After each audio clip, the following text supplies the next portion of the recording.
नमस्कार, प्रवास Akshay news network पर आप सभी का स्वागत है। नितिन नवीन ने आज बीजेपी की कमान संभाल ली है। 45 साल की पार्टी और 45 साल के अध्यक्ष। और नितिन नवीन का जो बिहार में कार्यकाल रहा मंत्री के तौर पर, वो काफ़ी सफल रहा है। अब देखना होगा कि पार्टी के राष्ट्रीय अध्यक्ष के रूप में उनका कार्यकाल कैसा रहता है, लेकिन पार्टी का पूरा समर्थन उनको प्राप्त है। हमने देखा कि एक दिन पहले जब उनका नामांकन हुआ तो देश भर से सिर्फ एक ही नाम आया। सभी प्रदेश इकाइयों की तरफ से, संसदीय बोर्ड की तरफ से जो नामांकन दाखिल किए गए, उसमें सिर्फ नितिन नवीन का नाम था, निर्विरोध चुने गए। आज प्रधानमंत्री नरेंद्र मोदी की उपस्थिति में उन्होंने कार्यभार संभाल लिया है। एक बड़ी जिम्मेदारी है, क्योंकि बीजेपी 45 साल की भले है, लेकिन उसके ऊपर बड़ी राजनीतिक जिम्मेदारियां रही हैं। देश के लोगों की बड़ी अपेक्षाएं हैं, और सबसे बड़ी बात कि दुनिया की सबसे बड़ी पार्टी है भारतीय जनता पार्टी। तो दुनिया की सबसे बड़ी पार्टी को सबसे युवा अध्यक्ष कैसे चलाएंगे, देखने वाली बात होगी। और खास बात यह भी है कि चुनाव आयोग की ओर से जो मान्यता प्राप्त राष्ट्रीय दल हैं, उसमें भारतीय जनता पार्टी ही एकमात्र ऐसी पार्टी है जिसके राष्ट्रीय अध्यक्ष सबसे युवा हैं, यानी कि 45 साल के। अगर हम कांग्रेस को देखते हैं तो मल्लिकार्जुन खड़गे 80+ हैं। तो ये दिखाता है कि बीजेपी ने एक नवीन ऊर्जा पार्टी में भरी है। अब नितिन नवीन उसको कितना आगे ले जा पाते हैं, ये देखने वाली बात होगी। लेकिन जिस तरीके से आज पार्टी के सारे नेताओं का उनको समर्थन मिला, चाहे प्रधानमंत्री नरेंद्र मोदी के संबोधन के माध्यम से हो, चाहे निवर्तमान अध्यक्ष जेपी नड्डा ने उनका उनको पथ भी प्रदर्शक किया, और उनके लिए किस तरीके से नितिन नवीन पार्टी के एक अच्छे अध्यक्ष साबित होंगे, इस अपने संबोधन में सब बातें कही। और इसके अलावा अगर हम आपको बताएं कि आज कौन कौन लोग उपस्थित रहे, तो बीजेपी शासित राज्यों के मुख्यमंत्री, उप मुख्यमंत्री, पार्टी के विभिन्न इकाइयों के प्रदेश अध्यक्ष, संगठन महामंत्री और पार्टी के राष्ट्रीय पदाधिकारी, और खासतौर पर दिल्ली एनसीआर से आए बड़ी संख्या में कार्यकर्ता, न सिर्फ दिल्ली एनसीआर से बल्कि देश भर से जो पार्टी के कार्यकर्ता यहाँ पर आए हैं, पिछले 2-3 दिनों से जमे हुए हैं। और ये एक संकेत भी दिया जा रहा है, संदेश भी दिया जा रहा है कि कैसे एक बिहार के एक साधारण कार्यकर्ता को राष्ट्रीय अध्यक्ष बनाया गया। आज पार्टी मुख्यालय में जश्न के जरिए ये संदेश भी दिया गया है कि बीजेपी में जो कोई एक व्यक्ति हाईकमान नहीं है, कोई 2 व्यक्ति हाईकमान नहीं है। पूरी पार्टी जो है वो संगठन के कार्यकर्ताओं से चलती है, नेताओं की सहमति से चलती है, कार्यकर्ताओं की सहमति से चलती है। तो ये एक मैसेज दिया गया है। और अब आपको बता दें कि बीजेपी का जो संगठन महापर्व चला, लगभग 1.5-2 महीने की जो कवायद थी, इसमें सभी पहले बूथ स्तरों पे चुनाव हुए, उसके बाद फिर जो प्रदेश अध्यक्ष के चुनाव हुए, फिर राष्ट्रीय अध्यक्ष का चुनाव हुआ। अब देखना होगा कि राष्ट्रीय अध्यक्ष कैसे अपनी टीम बनाते हैं, उस टीम में क्या समायोजन होता है, क्या केंद्र सरकार के कुछ मंत्री भी उनके संगठन में आते हैं, ये भी देखने वाली बात होगी। और खास बात ये है कि हम आपको बता दें कि जब प्रदेश अध्यक्षों का चुनाव हुआ था, तभी जो राष्ट्रीय परिषद के लिए जो सदस्य चुने जाते हैं, वही राष्ट्रीय परिषद के जो सदस्य हैं वो राष्ट्रीय अध्यक्ष के चुनाव में मतदान करते हैं। तो यानी कि जो मतदाता सूची है, जो कौन मतदान करेगा अगर मतदान की नौबत आती, तो उसके लिए भी निर्वाचक जो मंडल है वो तैयार हो चुका था। हालांकि बीजेपी का अगर इतिहास देखें तो आज तक अध्यक्ष पद के लिए चुनाव की नौबत नहीं आई है।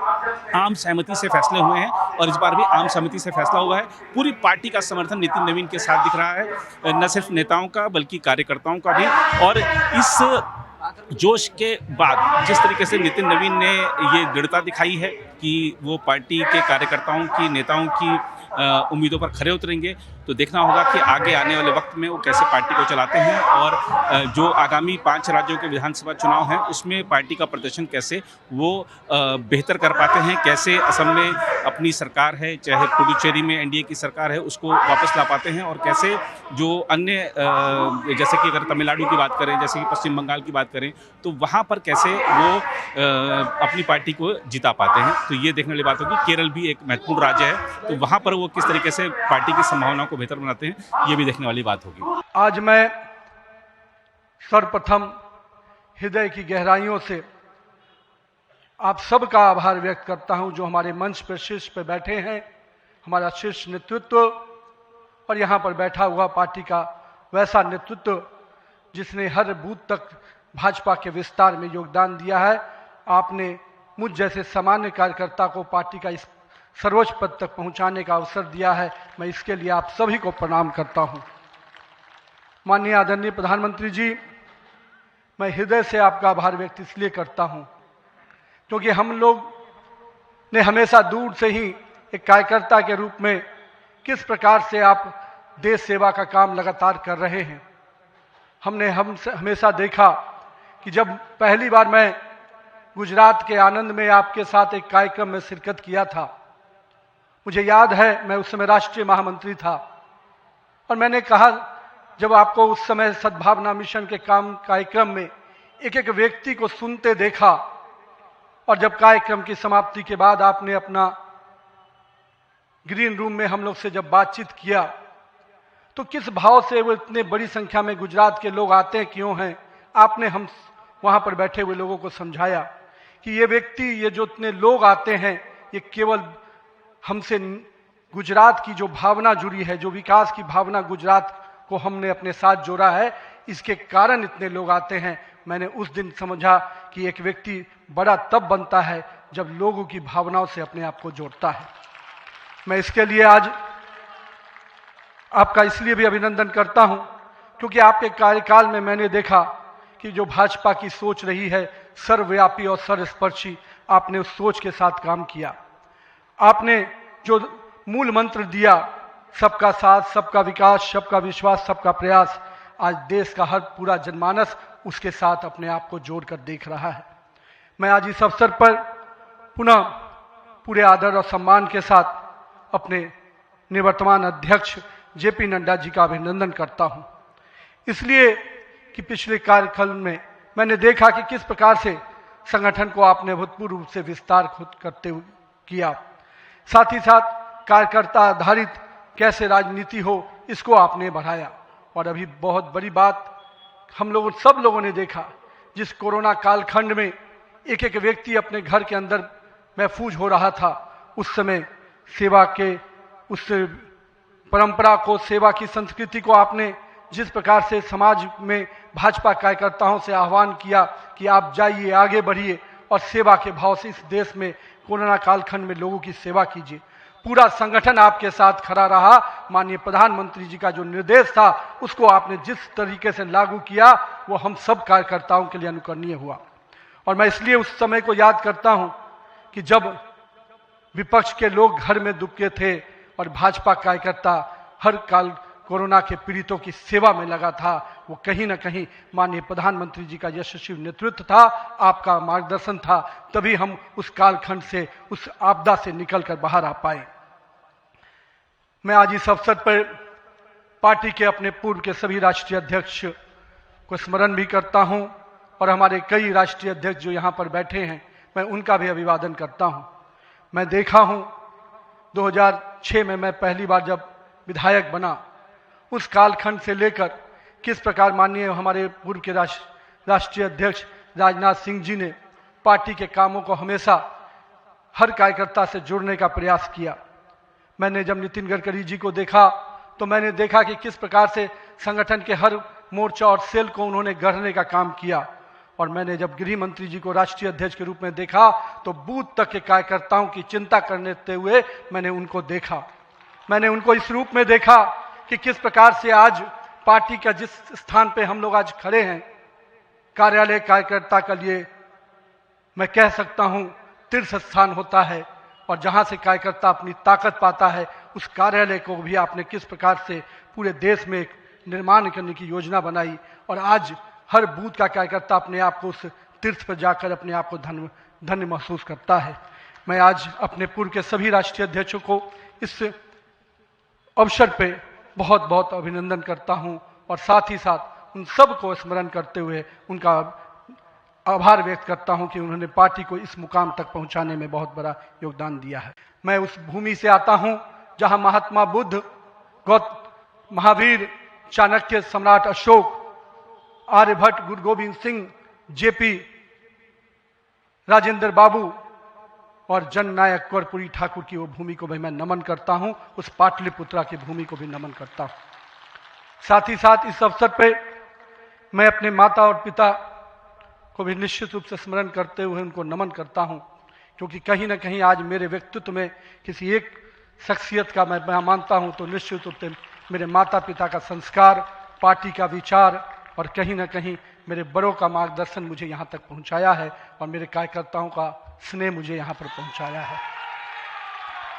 आज के दिन मैं अपने क्षेत्र की जनता को भी प्रणाम करता हूं, जिसने मुझे एक विधायक के रूप में चुना जरूर, पर संगठन ने मुझे जिस प्रकार से गढ़ने का काम किया, आज मैं इसी कारण से उस जनता के आशीर्वाद और पार्टी के मार्गदर्शन के कारण यहां तक पहुंच पाया हूं।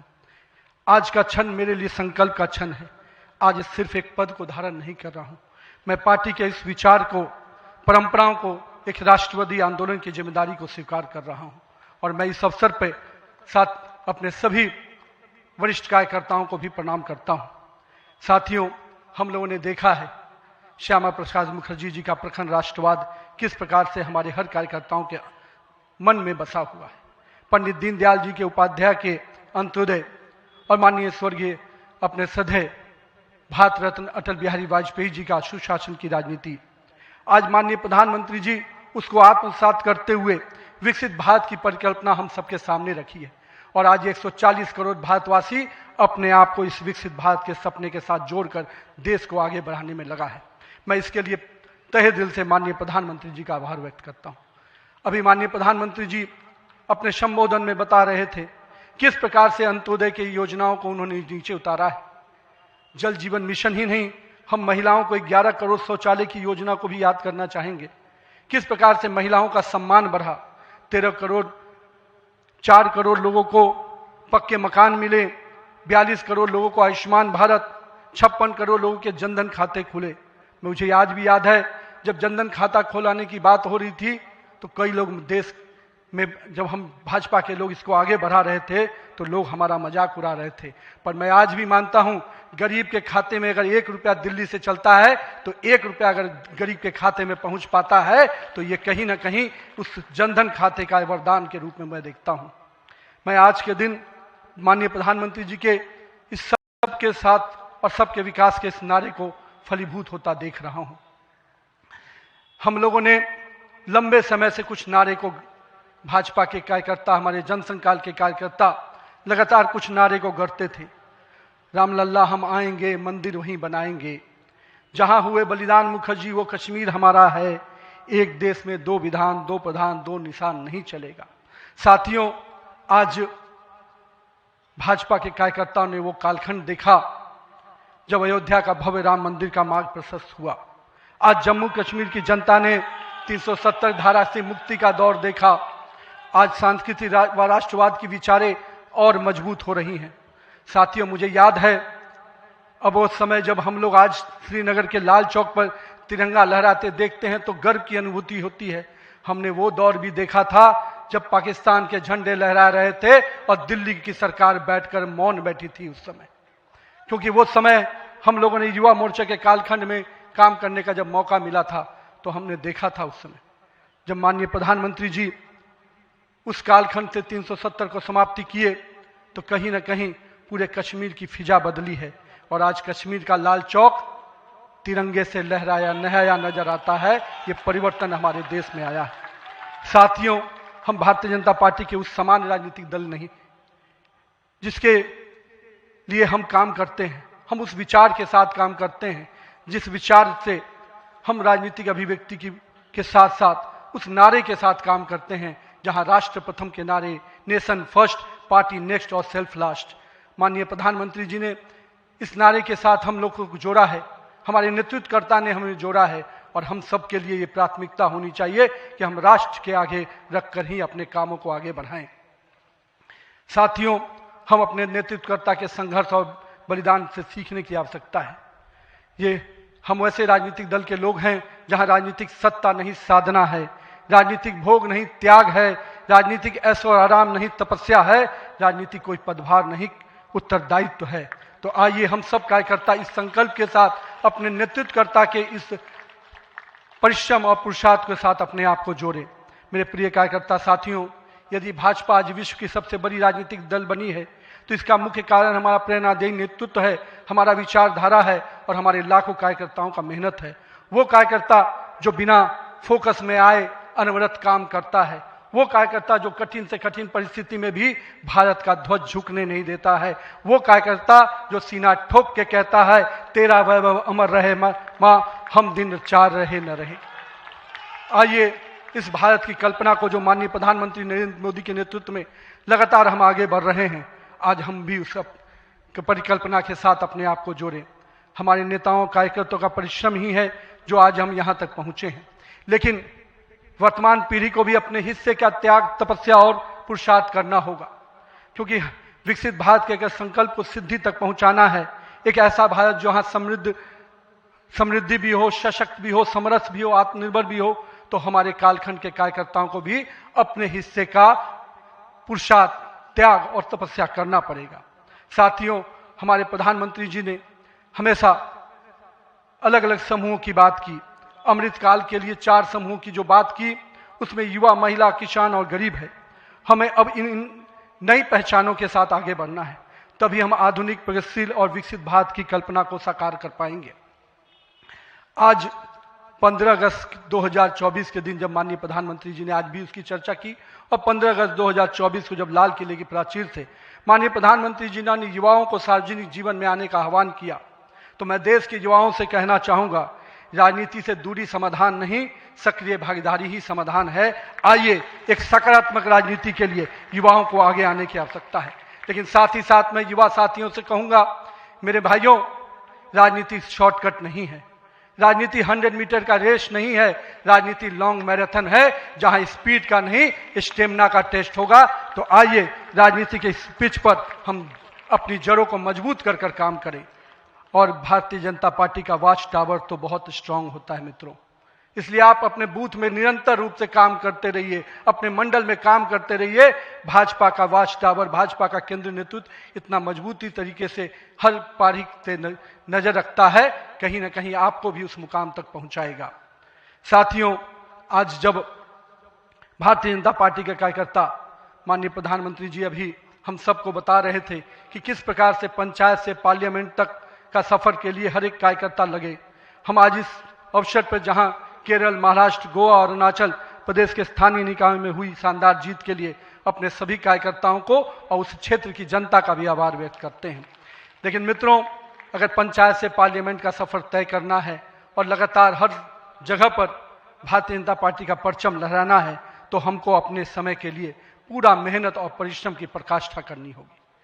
चूंकि अगर 2047 का विकसित भारत बनाना है, तो हमको भी अपने पूरे मेहनत और परिश्रम के साथ उसमें जुड़ना होगा। साथियों, हाल में हमने देखा किस प्रकार से तमिलनाडु के एक पहाड़ी के पवित्र कार्तिकेय दीपम को रोकने का प्रयास विपक्षी दलों के द्वारा किया गया। यह नहीं है किसी रोकने के लिए विपक्ष के लोगों ने साजिश नहीं की।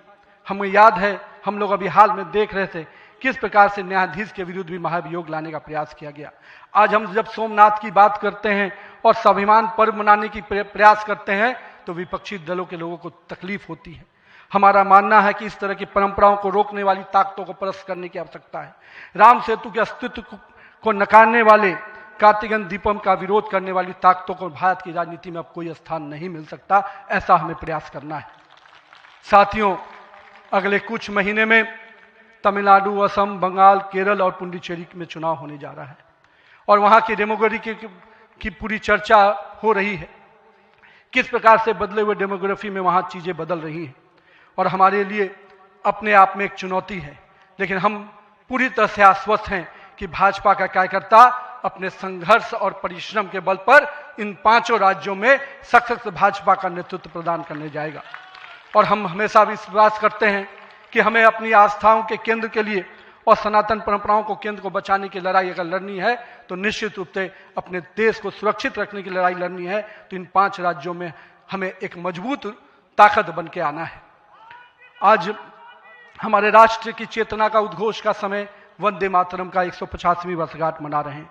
वंदे मातरम का स्मरण आते ही मन में ऊर्जा और उत्साह बढ़ जाता है। हमें पूरा ध्यान में है कि एक एक व्यक्ति जब वंदे मातरम का जय घोष करता है, तो उसके अंदर से जो ऊर्जा आती है, वही ऊर्जा इस देश को आगे बढ़ाने में काम आती है। तो आइए हम सबको मिलकर 150वीं वर्षगांठ को हर जन जन तक पहुंचाएं, हर युवा तक पहुंचाएं, हर महिला तक पहुंचाएं, क्योंकि वंदे मातरम हमारे अंदर का वो विश्वास है जो इस देश के विकास के साथ जुड़ेगा। सत्ता को सेवा का माध्यम बनाते हुए माननीय प्रधानमंत्री जी ने पिछले 25 वर्षों में जिस प्रकार से सरकार के मुखिया के रूप में गुजरात में और अब देश के प्रधानमंत्री के रूप में भारत के विकास में लगातार अब काम कर रहे हैं, निश्चित रूप से आपका प्रेरणादायी नेतृत्व हम जैसे नए कार्यकर्ताओं के लिए, हम जैसे पार्टी के कार्यकर्ताओं के लिए एक मापदंड है जिसको हम लोग निश्चित रूप से आपसे सीखते हैं। और मैं तो कहूँगा कि जिस सुशासन को मॉडल को आपने पूरे देश और विश्व में स्थापित किया है, अन्य सभी राज्य सरकारों को भी उस मॉडल के साथ काम करना चाहिए, तभी हम विकास के सही मापदंड को अंतिम व्यक्ति तक पहुंचा पाएंगे। आइए हम सब मिलकर विकसित भारत के संकल्प को पूरा करने की भागीदारी सुनिश्चित करें। एक शक्तिशाली गतिमान संगठन के साथ राष्ट्र निर्माण की इस यात्रा को नई ऊंचाइयों तक लेके चले। अगर आप भी लेना चाहते हैं देश दुनिया की तमाम जानकारी तो आज ही सब्सक्राइब करें हमारे चैनल को। साथ ही नीचे दिए बेल आइकन को जरूर दबाएं ताकि हर अपडेट आप तक पहुंच सके।